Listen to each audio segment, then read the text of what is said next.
ഹരി ഓം. ഹരേ ഗുരുവായൂരപ്പ ശരണം. എല്ലാവർക്കും എൻ്റെ വിനീതമായ നമസ്കാരം. സംസ്കൃത നവനീതം എന്ന യൂട്യൂബ് ചാനലിലേക്ക് എല്ലാവരെയും സ്വാഗതം ചെയ്യുന്നു.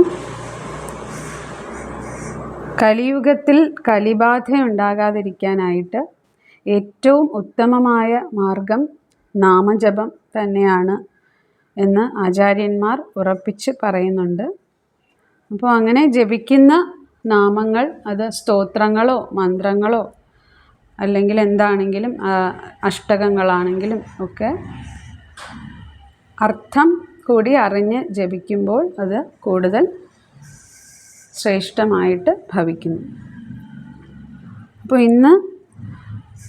ഇന്നത്തെ പ്രാർത്ഥന ഈ ഒരു സെഗ്മെൻറ്റിൽ ഗണപതി ഷോഡശനാമസ്തോത്രം അത് ചൊല്ലി അർത്ഥം പറയാൻ ശ്രമിക്കാം. ഇത് ഗണപതി ഭഗവാന്റെ ഷോഡശനാമം, അതായത് 16 നാമങ്ങൾ അടങ്ങിയ ഒരു സ്തോത്രമാണ്, വിശേഷപ്പെട്ട ഒരു സ്തോത്രമാണ് ഭഗവാന്റെ. അപ്പോൾ ഈ ഒരു സ്തോത്രം ചൊല്ലി അതിൻ്റെ അർത്ഥം മനസ്സിലാക്കാനായിട്ട് നമുക്ക് ശ്രമിക്കാം. ഓം ഹരിശ്രീ ഗണപതയേ നമഃ. അവിഘ്നമസ്തു. ശ്രീ ഗണപതി ഷോഡശനാമ സ്തോത്രം. ആദ്യം ഈ സ്തോത്രം ചൊല്ലാം. സുമുഖശ്ചൈകദന്തശ്ച കപിലോ ഗജകർണക ലംബോദരശ്ച വികടോ വിഘ്നരാജോ വിനായക ധൂമ്രകേതുർഗണാധ്യക്ഷോ ഫാലചന്ദ്രോ ഗജാനന വക്രതുണ്ഡ ശൂർപകർണോ ഹേരംബ സ്കന്ദപൂർവജ. ഷോഡശൈതാനി നാമാനി യപ്പഠേത് ശൃണുയാദപി വിദ്യാരംഭേ വിവാഹേ ച പ്രവേശേ നിർഗമേ തഥാ സംഗ്രാമേ സർവകാര്യേ ച വിഘ്നസ്തസ്യ ന ജായതേ. ഇതാണ് ഈ സ്തോത്രം. ഇനി ഇതിൻ്റെ അർത്ഥം മനസ്സിലാക്കാനായിട്ട് നമുക്ക് ശ്രമിക്കാം. സുമുഖശ്ചൈകദന്തശ്ച, അതായത് അവിടെ നമ്മൾ അർത്ഥം എടുക്കുമ്പോൾ സുമുഖ ഏകദന്തഃ ച എന്നാണ്. സുമുഖ, അപ്പോൾ അവിടെ ഭഗവാന്റെ ഓരോ നാമങ്ങളും 16 നാമങ്ങൾ അടങ്ങിയതാണ് ഈ ഒരു സ്തോത്രം. അപ്പോൾ അതെല്ലാം ഇങ്ങനെ ആ നാമങ്ങൾ കോർത്താണ് ഒരു മാലയിൽ ഇങ്ങനെ കോർക്കുന്ന പോലെ കോർത്താണ് ഈ സ്തോത്രത്തെ അവിടെ സ്തോത്രം രചിച്ചിരിക്കുന്നത്. അപ്പം സുമുഖശ്ചൈകദന്തശ്ച, സുമുഖ ച ഏകദന്തഃ ച. അപ്പോൾ ഈ ച എന്ന് പറയുന്നത് നമ്മൾ ഉപയോഗിക്കുന്നത് സംസ്കൃതത്തിൽ ച എന്ന് പറഞ്ഞാൽ നമ്മൾ ഇംഗ്ലീഷിൽ ആൻഡ് എന്നുള്ള 2 വാക്കുകൾ തമ്മിൽ യോജിപ്പിക്കാൻ നമ്മൾ ഇംഗ്ലീഷിൽ ആൻഡ് ഉപയോഗിക്കുന്ന പോലെയാണ് സംസ്കൃതത്തിൽ ച ഉപയോഗിക്കുന്നത്. അപ്പോൾ ഇവിടെ സുമുഖ ച ഏകദന്തഃ ച. അപ്പോൾ അവിടെ 2 നാമങ്ങൾ വന്നു ഭഗവാന്റെ. സുമുഖ ഏകദന്ത. സുമുഖ എന്ന് പറഞ്ഞാൽ ഭഗവാന്റെ ഒരു നാമം, അതായത് ഗണപതി എന്ന അർത്ഥം വരുന്ന സുമുഖനായ ഭഗവാൻ എന്നർത്ഥം വരുന്ന ഗണപതിയുടെ ഒരു നാമമാണത്. അതുപോലെ ഏകദന്ത അടുത്ത നാമം. ഏകദന്ത ഒറ്റക്കൊമ്പൻ എന്നുള്ള അർത്ഥം, ഒറ്റക്കൊമ്പുള്ളവൻ ഗണപതി. ഇനി അടുത്ത വരിയിൽ കപിലോ ഗജകർണക. അപ്പോൾ അവിടെ കപില ഗജകർണക, അങ്ങനെ അടുത്ത 2 നാമങ്ങളാണ് അവിടെ വന്നത്. കപില എന്ന് പറഞ്ഞാൽ അവിടെ അർത്ഥം കപിലവർണ്ണമായവൻ, അതായത് കപിലവർണ്ണം എന്ന് പറഞ്ഞാൽ ദീപനാളത്തിന് തുല്യമായ അതുപോലെയുള്ള ദീപനാളം പോലെയുള്ള നിറത്തോട് കൂടിയവൻ, അതായത് ഒരു ചുവപ്പും മഞ്ഞയും കലർന്ന നിറം, അതാണ് അവിടെ പറയുന്നത്. അതാണ് കപില എന്ന നാമം കൊണ്ട് അവിടെ അർത്ഥമാക്കുന്നത്. ഗജകർണക എന്ന് പറയുമ്പോൾ ആനയുടെ കർണം എന്ന് പറഞ്ഞാൽ കാതാണ്. അപ്പോൾ ആനയുടെ കാതുള്ളവൻ എന്നർത്ഥം. ഗജകർണക അത് അടുത്ത നാമം. അപ്പോൾ ഇപ്പോൾ നമ്മൾ 4 നാമങ്ങൾ കഴിഞ്ഞു. ഇനി അടുത്ത വരിയിൽ ലംബോദരശ്ച വികടോ. അപ്പോൾ അവിടെ രണ്ട് നാമം, ലംബോദര ച വികട എന്നാണ്. അപ്പോൾ അവിടെ ലംബോദര എന്ന നാമം, അതിൻ്റെ അർത്ഥം വലിയ വയറുള്ളവൻ എന്നർത്ഥം.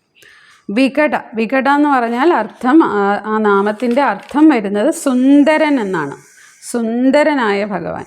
അപ്പം ലംബോദര വികട, ലംബോദര വലിയ വയറുള്ളവൻ, വികട സുന്ദരൻ എന്നുള്ള അർത്ഥം. ഇനി അടുത്ത വരിയിൽ വിഘ്നരാജോ വിനായക, വിഘ്നരാജ വിനായക, അടുത്ത രണ്ട് നാമങ്ങൾ വിഘ്നരാജ വിനായക. വിഘ്നരാജ എന്ന് പറയുമ്പോൾ ഗണപതി എന്നാണ്. അപ്പോൾ ഗണപതിയുടെ പറയുന്നത് വിഘ്നം വരുത്തുന്നതും ഭഗവാനാണ്, എന്നാൽ അതിനെ ഇല്ലാതാക്കി വിഘ്നത്തെ നശിപ്പിച്ച് കളയുന്നവനും ഭഗവാനാണ്. അപ്പോൾ അങ്ങനെ വിഘ്നരാജ എന്നുള്ളത് അങ്ങനെ ഭഗവാന്റെ ഒരു നാമമാണ്. വിഘ്നരാജ, ഗണപതി എന്നർത്ഥം വരുന്ന ഭഗവാന്റെ ഒരു നാമമാണ്. അപ്പോൾ അതുപോലെ വിഘ്നരാജോ വിനായക, വിനായക എന്ന് പറയുമ്പോൾ ഗണപതി എന്നർത്ഥം വരുന്ന ഭഗവാന്റെ നാമം വിനയമുള്ളവൻ എന്നർത്ഥമുണ്ട്. അതുപോലെ വിഘ്നത്തെ ഇല്ലാതാക്കുന്നവൻ എന്ന അർത്ഥവും വിനായക എന്ന നാമത്തിനുണ്ട്. അപ്പോൾ നമ്മൾക്കറിയാം വിഘ്നേശ്വര എന്ന ഭഗവാനൊരു നാമമുണ്ട്. വിഘ്നേശ്വര എന്ന് പറഞ്ഞാൽ ആ വിഘ്നേശ്വര വിനായക, അങ്ങനെയാണ് അടുപ്പിച്ചാണ് അത് പറയുന്നത്. വിഘ്നേശ്വരൻ എന്ന് പറഞ്ഞാൽ വിഘ്നത്തെ ഉണ്ടാക്കുന്നവൻ എന്നാണ്. ഭഗവാൻ വിഘ്നം ഉണ്ടാക്കുകയും ചെയ്യുന്നു, എന്നാൽ അതിൻ്റെ ഇല്ലാതാക്കി തരുന്നതും ഭഗവാൻ തന്നെയാണ് എന്നുള്ള ഇതാണ്. അപ്പോൾ വിനായക എന്ന് പറയുമ്പോൾ വിഘ്നത്തെ ഇല്ലാതാക്കുന്നവനെന്ന അർത്ഥമുള്ള ഭഗവാന്റെ നാമമാണ് വിനായക. അതുപോലെ അടുത്ത വരിയിൽ ധൂമ്രകേതുർ ഗണാധ്യക്ഷോ എന്നാണ് അടുത്ത വരി. അപ്പോൾ അടുത്ത രണ്ട് നാമങ്ങൾ ധൂമ്രകേതു ഗണാധ്യക്ഷ, അത് രണ്ടുമാണ് അടുത്ത നാമം. ധൂമ്രകേതു എന്ന് പറഞ്ഞാൽ കറുപ്പും ചുവപ്പും കലർന്ന നിറത്തോടു കൂടിയവനെന്നാണ്. അതായത് ഒരു കടുത്ത ഇരുണ്ട ചുവപ്പ് നിറം എന്നുള്ള അർത്ഥമാണ് അവിടെ വരുന്നത്. ധൂമ്രകേതു. ഗണാധ്യക്ഷ എന്ന് പറഞ്ഞാൽ ഭൂതഗണങ്ങളുടെ എല്ലാം അധ്യക്ഷനായ ഭഗവാൻ എന്നർത്ഥം.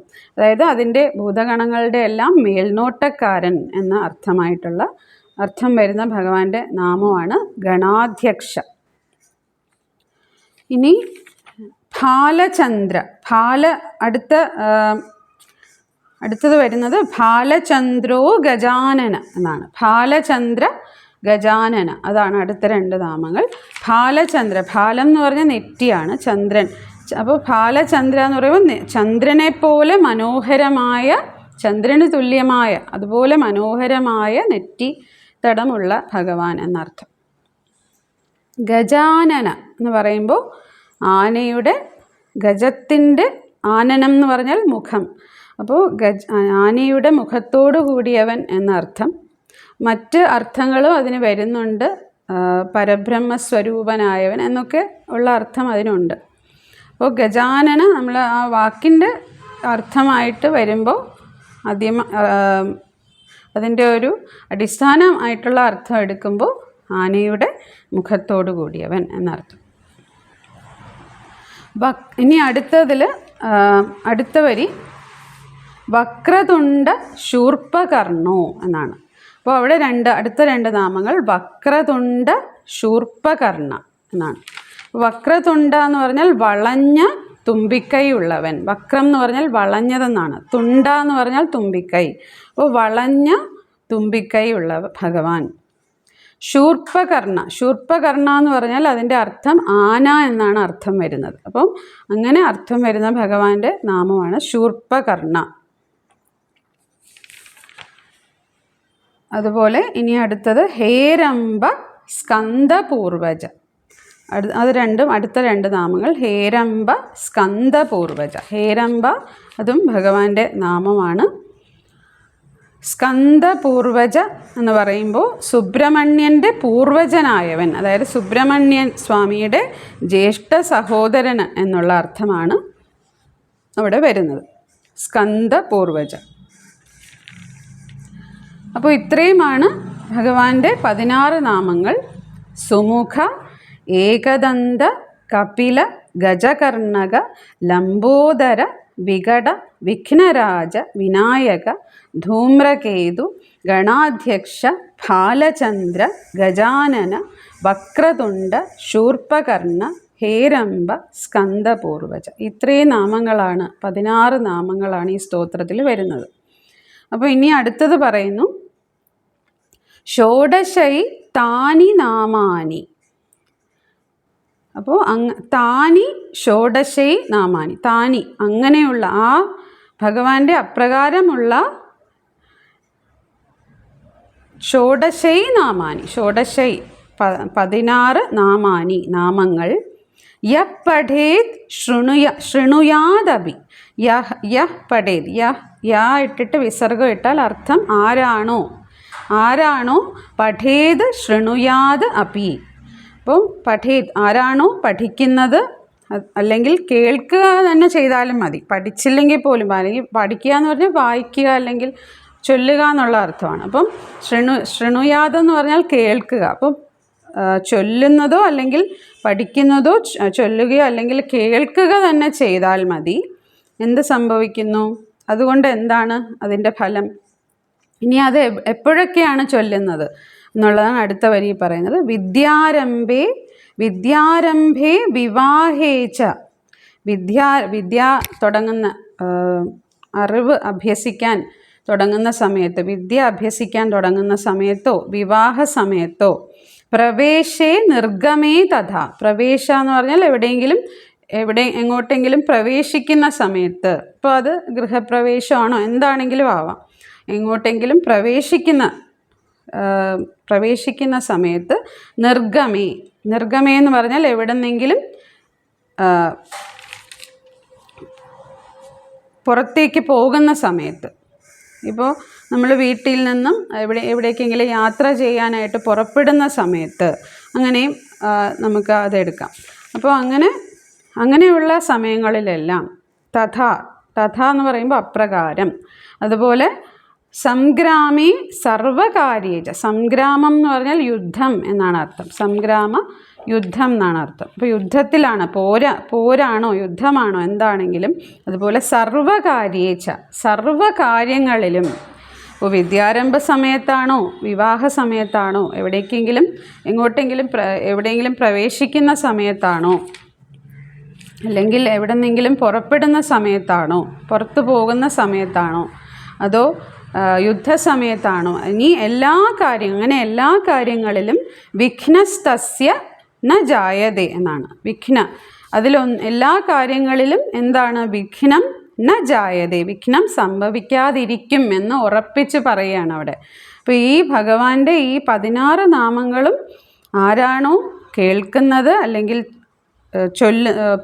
ചൊല്ലുകയോ കേൾക്കുക തന്നെ ചെയ്താലും മതി, അവിടെ ഈ കാര്യങ്ങളിലെല്ലാം തന്നെ അവർക്ക് വിഘ്നങ്ങൾ, തടസ്സങ്ങൾ ഇല്ലാതാകും എന്നാണ്. സർവകാര്യങ്ങളിലും വിഘ്നം സംഭവിക്കാതിരിക്കും എന്നാണ് അവിടെ ഉറപ്പിച്ച് പറയുന്നത്, അതിൻ്റെ ഫലശ്രുതിയായിട്ട് പറയുന്നത്. അപ്പോൾ ഇതാണ് ഈ ശ്ലോകത്തിൻ്റെ അർത്ഥം. ഇനി ഒന്നുകൂടെ ഈ ശ്ലോകം പൂർണ്ണമായിട്ടും ഒന്നുകൂടെ സ്തോത്രം പാരായണം ചെയ്തതിന് ശേഷം നമുക്ക് പൂർത്തിയാക്കാം. ശ്രീ ഗണപതി ഷോഡശനാമസ്തോത്രം. സുമുഖശ്ചൈകദന്തശ്ച കപിലോ ഗജകർണക ലംബോദരശ്ച വികടോ വിഘ്നരാജോ വിനായക ധൂമ്രകേതുർഗണാധ്യക്ഷോ ബാലചന്ദ്രോ ഗജാനന വക്രതുണ്ട ശൂർപ്പകർണോ ഹേരംബ സ്കന്ദപൂർവജ. ഷോഡശൈതാനി നാമാനി യപ്പഠേത് ശൃണുയാദപി വിദ്യാരംഭേ വിവാഹേ ച പ്രവേശേ നിർഗമേ തഥാ സംഗ്രാമേ സർവകാര്യേ ച വിഘ്നസ്തസ്യ ന ജായതേ. സർവം ഗുരുപവനപുരേശ്വരാർപ്പണമസ്തു.